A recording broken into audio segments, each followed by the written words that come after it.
Nastrave, I know that one. I also know rakia. I have a really good story. I lived in Sofia for about 6 months last year and this year, and I would always walk up and down the stairs. And some of you have heard this joke before. But I walked up and down the stairs, and it was really a door that looked like you should push it, but I kept pulling it. And then I broke the magnetic swipe every day. And don't tell this to like DevExpress and the Telerik competitors, because they could just easily break in the building and then steal all of our intellectual property. So they got tired of me so they put up a sign in Bulgarian that said pull, or push, or whatever it was. And I don't read Bulgarian. So eventually by going drasti to the cleaning lady every day, apparently that's not how you say drasti. It's zdrasti or something like that. So apparently I screwed up. So eventually they put it up in English, and I started complying. So it was, my Bulgarian leaves a lot to be desired. So we have a couple empty seats. So if you guys can defrag a little bit the hard drive, or defrag the space, and someone standing. Anyone with an empty seat next to them, raise their hand. For someone who's standing, you have empty seats and you're not raising your hand. Anyone with an empty seat, just quick raise your hand. And all right, so if anyone's standing or just coming in a little late, we'll do that.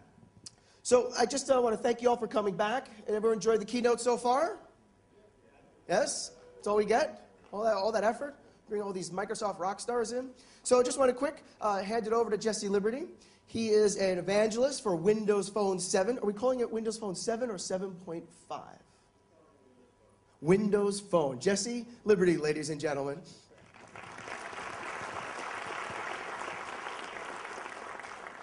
Good morning. First thing we need to do is find out who put me on after Scott Hanselman, because I don't think that's fair. When you're doing evaluations, remember that the first part that you just saw, that was done by Jesse Liberty, so you can fill it in accordingly. And I'll take his scores, and we'll go from there. Okay, what I want to do, we have a relatively brief amount of time to talk about some of what's new in Windows Phone 7.5, codename Mango. The transition, how many of you have programmed at all in Windows Phone 7? Oh, I couldn't possibly tell you how many that is because the lights are totally blinding, but I'll assume it was more than one.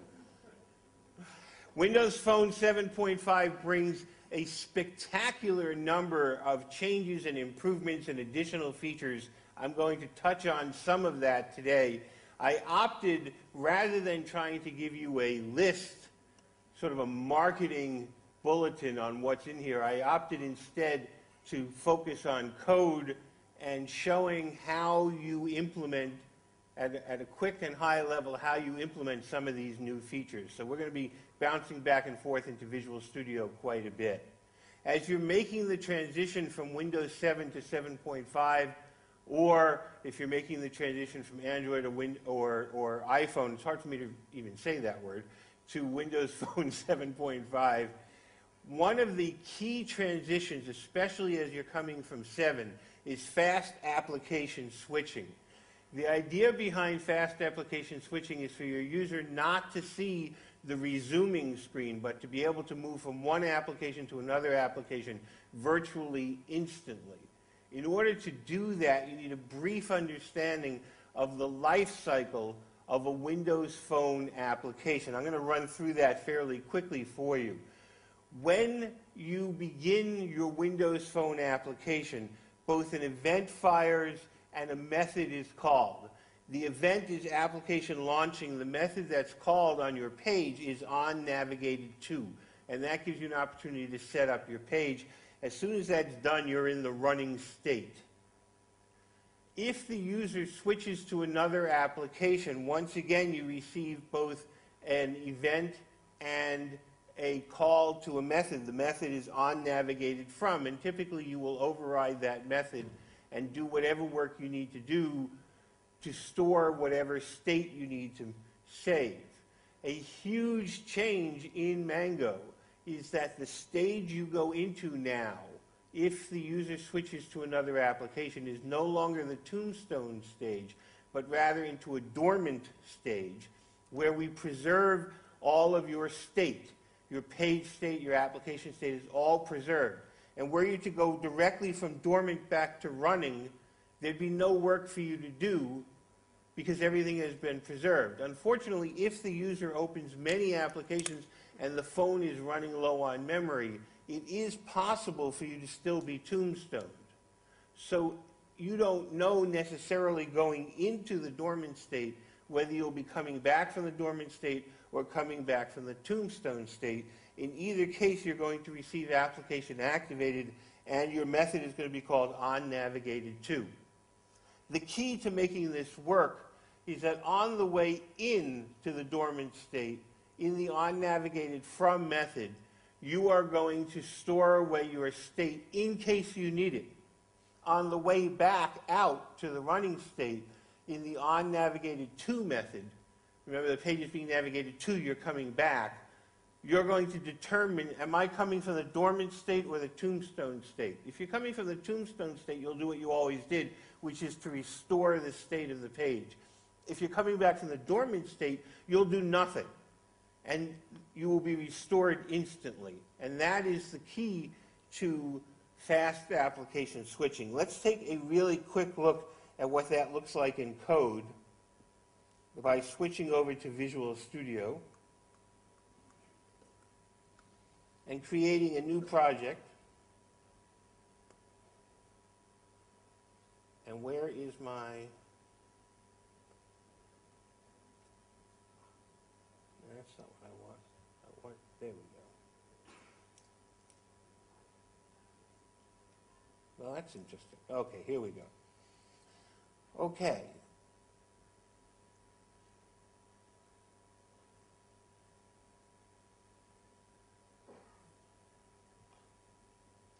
The key in fast application switching is that what you're going to do in the page on the way out is you're going to store off your state, and then on the way in, you're going to check whether your constructor has been called. I'm going to talk you through this rather than walking you through this because I think that'll make the timing a little bit better and not get us caught up in creating this application. When you return from the dormant state, your constructor is not called, so it's easy to put a flag into the constructor as to whether you have been restored or not, and then on the navigated to method, you're going to check that flag, and if that flag is true, that is, you've gone through the constructor, then you know you've either come here from a new page or because you were tombstoned. Otherwise, you're going to not need to restore that state.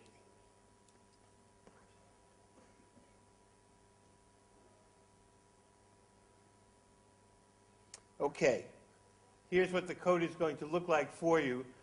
If we had stored our state in this member variable VM, which at the moment stands for the view model, but it could be any object that's holding your state, on the way out, what we're going to do is store that into the state dictionary using whatever key we choose to use. In this case, I'm using main page view model as the key.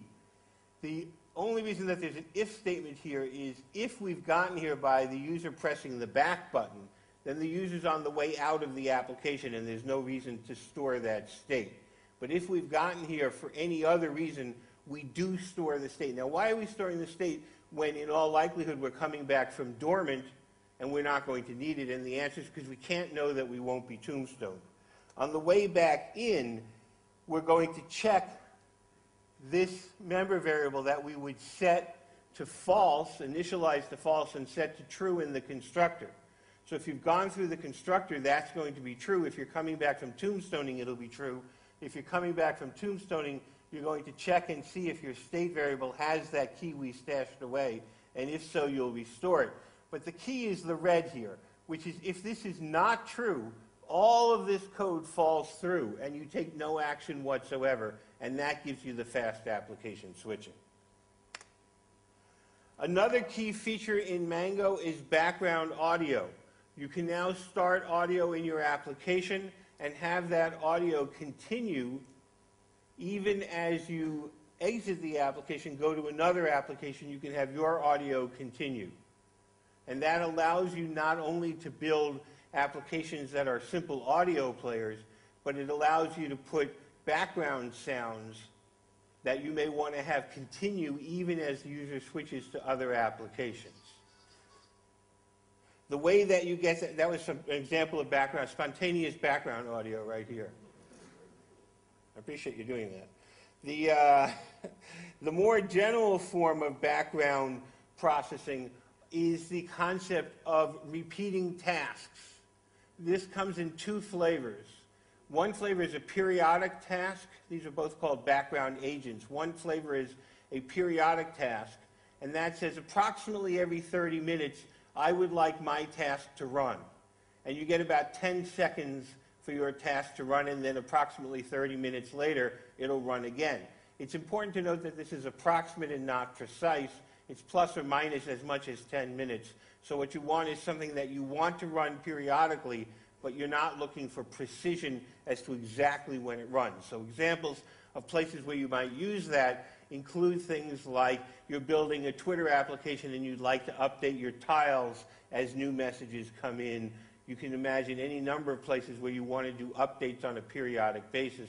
That periodic task is going to help you with that. Let's actually build one of those from scratch by saying new project. And we're going to create a Windows Phone application, and what we'll do is we'll call this periodic task, but only if I get my typing right.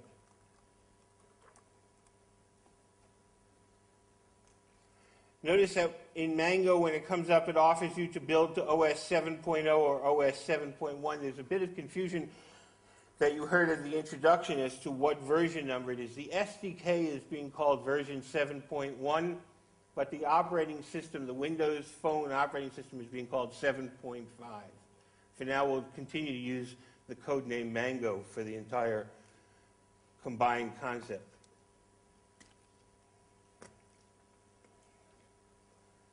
What we want to do is say OK to that. Where are my snippets not showing up?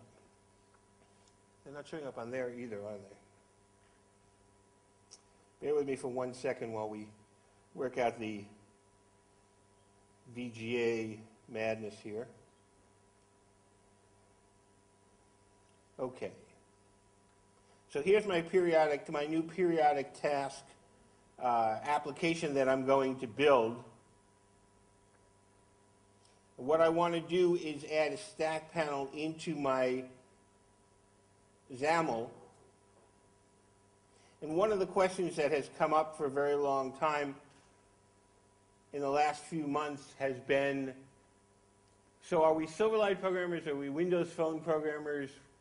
What's going on with that? And how does that imply for Windows Phone? And what does that imply for Windows 8? And my answer, and I think that this answer is becoming very, very popular, is that we are now all XAML programmers. That XAML is the interesting part. The declarative programming that comes with XAML is the exciting and interesting part.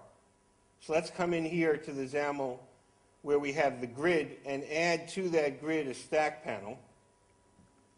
So I'm going to split my grid right here, and rather than making you watch me type, I'll drag that stack panel into place. What that stack panel looks like, we can see right here.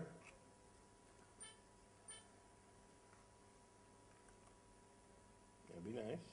There we go. Okay, so we're going to show the name of the task. We're going to show whether or not it's enabled and allow the user to click whether it's enabled, and then some information about scheduling and expiration time. Let me show you how you build that. The first thing that you're going to do is to create a new project. And this pattern you'll find throughout all of the background processing. You create a new project, and you'll see that there's a template right here for Windows Phone scheduled task. Let's go ahead and create that. And then in the original foreground application, we'll go into references, and we'll add a reference to our new background task by going to the projects window and just saying OK. And that adds a reference in. So now our foreground application has a reference to the scheduling application. In the foreground application, we're now going to declare the periodic task that we want to create. So let's make that a member variable of the foreground application by going to the code behind file. So we need to go to mainpage.xaml.cs. And in here, I love this comment that this is the constructor. This is one of those comments that if you don't know it already, the comment can't possibly help. We'll take that out, and instead we'll declare the periodic agent. The periodic task requires a using statement, and I hope you're all familiar with this great feature of Visual Studio where you hit Control dot and nothing happens whatsoever. One of my favorite parts of Visual Studio. Come on. I'm sorry?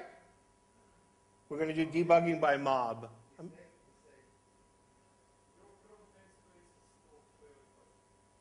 I'm going to keep going because I can't understand what he's saying to me. And namespace. I see that the namespace is there. Oh, I called it the same thing as the namespace. That's what you're telling me. Oh, what an idiot. Thank you. I love debugging by mob. Let's put one developer and 500 debuggers in the room. My wife is in QA, and for a while she QA'd my work. And so periodically she'd wake me up and say, "What did you do? What, are you crazy?" All right. Let's refactor that guy to rename him. Periodic task namespace. Thank you very much. Apply. Yes, that's good. Go ahead and do it. Excellent. Now, that's perfect too, isn't it? It's so helpful to me. All right. Now we can do the magic by hitting Control dot and having it say generate a class for periodic test. That's not what I want. Scott tells me when your demo crashes and burns, that's a better demo. So I'm doing well, starting out ahead. All right. What we're going to do is we're going to go directly to the Julia Child solution. Because you remember in the Julia Child show, she always had the fully cooked version ready to go. And so do we, which is what's new in Mango, code, and the one that we want is background agents. And I'm not going to mess around with making you wait while I fix this. I'm going to show you the working one. Let's get that out of the way. And we'll just walk through the working one. So we have those two projects, as I mentioned, the foreground project and the background project. And in the foreground project, in mainpage.xaml.cs, we declare a periodic task, we declare a name for the periodic task, and then we create event handlers for when the periodic box is checked, it calls start periodic agent, and when it's unchecked, it calls remove agent. Remove agent is a little method that I wrote right here. Let's take a look at it. And all that does is it calls the scheduled action service and says remove, and you pass in the name of that periodic agent. When you check the box, we're going to create a new one. Now, because you cannot edit a periodic task, what you need to do is remove the old one and create a new one. The way you do that is you do a find on the name of the periodic task. And if that's not null, then it exists, and so we remove it, and then we create a new one, and we give it a description so that it'll show up in the user's list of background tasks. And then we put into a try-catch block, adding that to the scheduled action service, and then setting the periodic task as the data context for that form so that that information will be bound to the form. And then here's a nice little additional feature. We set a define for debug agent, and if that is defined, which it is at the top of this page, we can call launch for test, and if we're in debugging, we just give it the name of the task and how long we want to expire before that task is run. So rather than having to wait 30 minutes, which would have made a tough demo, I've set it for 20 seconds. Now, also consistent with the way background tasks work, and not just this kind, but also the audio and other background agents, is that we've got this second project, and in that second project, if we go look, there is one key method, and that key method is down here on invoke, and this is where our actual work gets done. So I'm going to create a toast of type shell toast, and that's a pop-up reminder. I'm going to give it a title, give it a content, which is our toast message, periodic task is running, and then call show on that. That is the work that's going to happen periodically. So the relationship is the foreground application sets up the periodic task, and then your background project has this onInvoke method that will be invoked periodically, usually every 30 minutes. We can run this application.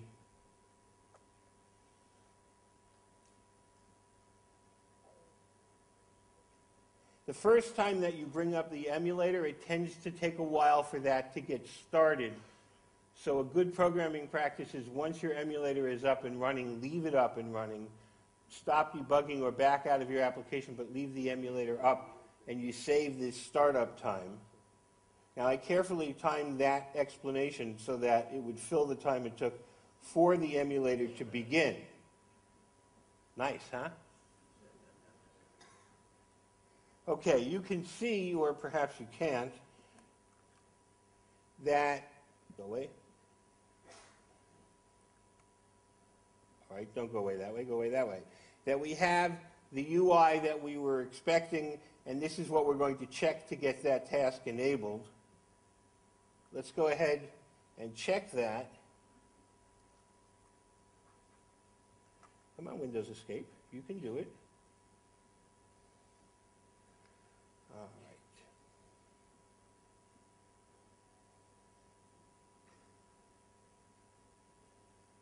We'll go ahead and check that periodic agent, and then we can go ahead and do something else. For example, we can switch over to another application like Internet Explorer. And about 20 seconds after we start doing that, or normally about every 30 minutes, we're going to have that onInvoke called. And you'll remember that onInvoke calls our toast. Now, another innovation in Mango is that toast now has deep linking, which means that when this comes up, and here's our background agent sample has popped up, I can dismiss this, and then 20 or 30 seconds from now it'll come back, or I can click on that and it will deep link back into the application from which I called it. So there are a couple new features that are critical in Mango phone programming. Let's go back here. So we have that new toast notification. We also have background file transfers that allow you to transfer large files in the background. And the second kind of periodic task, which we didn't look at, is resource-intensive tasks, where rather than getting 10 seconds, you're going to need a substantial amount of time and resources. And the restriction on that is that your phone needs to be plugged into wall current, and you need to be off the cellular network. You need to be getting your data from, notice my periodic task is still popping up every 20 or 30 seconds, even though I have closed the application.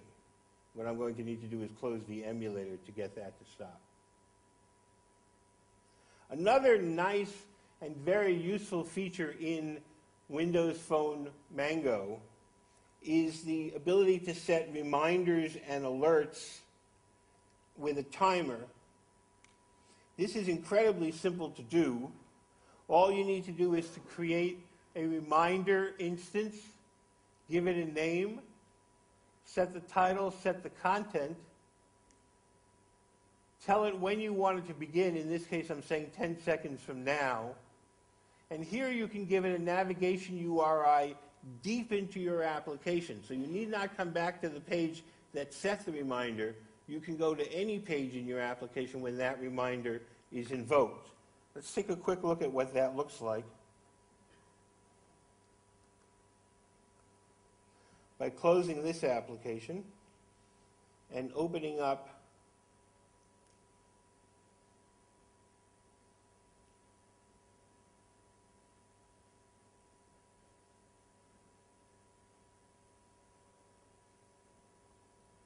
our reminder demo. And while that opens in my super fast laptop, you know, I complained at one of the presentations that my laptop wasn't fast enough, and they said, okay, go out and get yourself an SSD. That SSD has been sitting on my desk for 3 months, and it hasn't sped up the computer at all. I'm afraid I'm going to have to actually install it. Okay, let's take a quick look at what this application looks like when there are deployment errors. Control-Shift-B to rebuild. Build succeeded.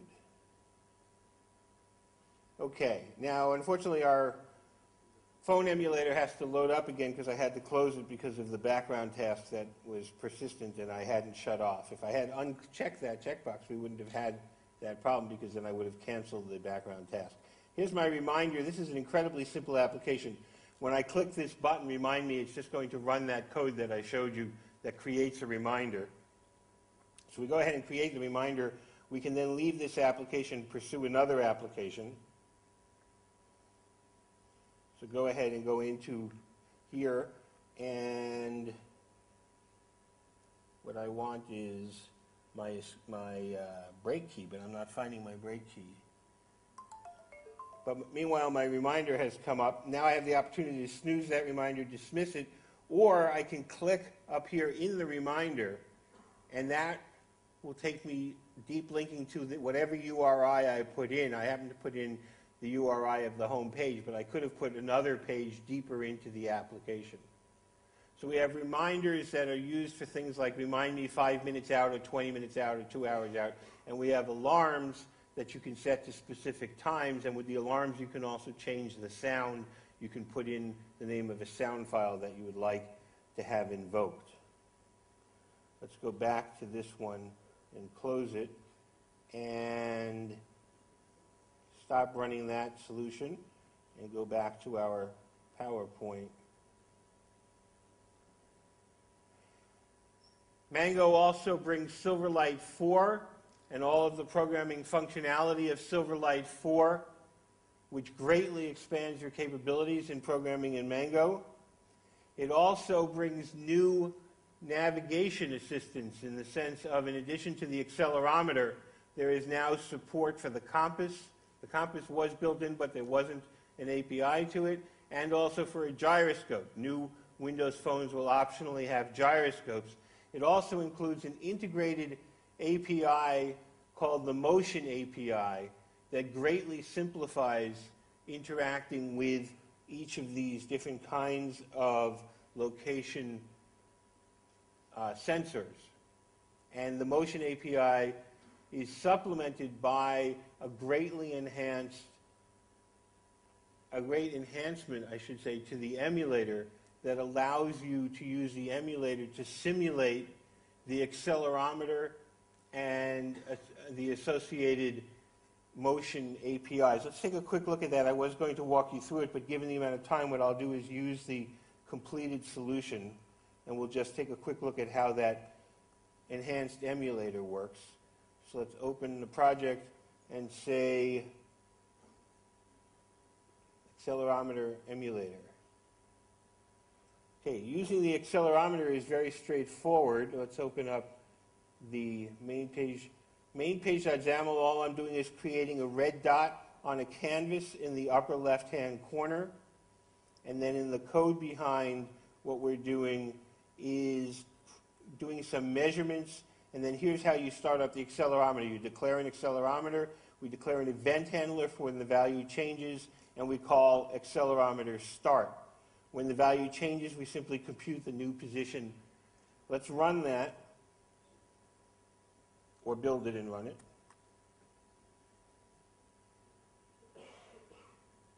And here's the key piece, is that I can now go to this chevron on the emulator and open up a supplementary emulator and grab that dot that's represented on here on the emulator and emulate moving the phone in all dimensions and see what impact that's going to have on my application.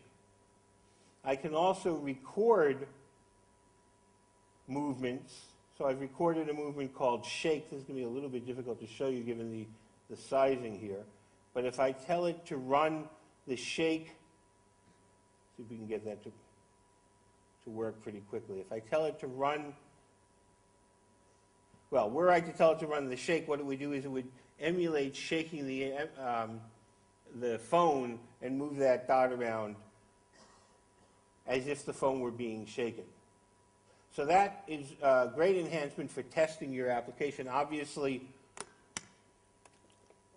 until now it had been difficult. If you had a desktop PC, picking it up and shaking it was hard, and moving it from location to location was very difficult. We now have a location emulator that allows you to set where in the world you are and set up paths between them and see that feedback in the emulator itself, making it much simpler than, once again, I had a very hard time moving my desktop for testing the location. Not so much that the desktop was heavy, but the electric cord kept running out. Okay, moving back to our PowerPoint. There is now additional functionality in terms of telling you about your network connection, and there are events that you can tap into for when the network is available and unavailable, and this can greatly enhance the user experience. I recognize that I am the only thing standing between you and lunch, so I'm going to move quickly through a couple more of the features, and then tomorrow afternoon I will be presenting on what it's like to actually build a XAML-based Windows Phone application, so I will skip through some of the demos today. We have greater support for tiles and secondary tiles. Secondary tiles are a phenomenal new addition. Let's say you're building a weather application. You can create a secondary tile for a particular city. The user can choose to put that on their main page. The tiles will automatically flip to the back and forward to the front, giving you a great deal of presentation space for information for the user. IE9 is fully supported in the Windows Phone Mango, and that brings with it a host of opportunities in terms of working with HTML5 and building applications that run in the phone in IE9. In addition, we've greatly expanded the launchers and choosers. Launchers and choosers are used to be able to access aspects of the phone itself. So this gives you the ability to say, I want to start up and the contact list and pull out a phone number or an address, and then I want to be able to inject a new address into my contact list, or I want to be able to go to my calendar and so forth. And there's a great deal of enhancement there in terms of what you can do in calendars and contact lists and in interacting with the built-in aspects of the phone. The camera now allows you raw access to the camera images, so you can build applications that manipulate those images and that have access to the camera and to the video aspects. There is not only enhanced searching, but you now have the ability to register your application to certain keywords for searching purposes, and your application can come up as a result of a Bing search as a supplementary search. You can have a list of applications that would help with whatever that keyword was. Your application can come up even if it's not installed on the phone. So that greatly elevates your application's visibility to the end user. We have now created and I love saying we have created, because I haven't created anything. It's like saying we went to the moon. I didn't go to the moon. But I am told that having been transferred to the Windows Phone team, I am now able to say we, so I can take this enormous sense of credit for all this work that other people have done, which is, truly terrific, because as a developer, building on and taking credit for the work of other developers couldn't be a higher aspiration, I suppose. In any case, we have created an isolated storage explorer that allows you to look at isolated storage on the disk and explore the folders and files and manipulate them. And a much requested feature is that we now have a built-in database based upon SQL CE, so you can do full relational database mapping using link to SQL. Hear, hear. I agree. And the syntax for that is standard link to SQL, and so the work that you do in other databases can be transferred over fairly readily. There's quite a bit more, but I note that it is noon, and I don't want to keep you from your lunch, so I'm looking forward to talking with you tomorrow on a more concrete basis. Thank you very much. You've been incredibly patient. I appreciate it.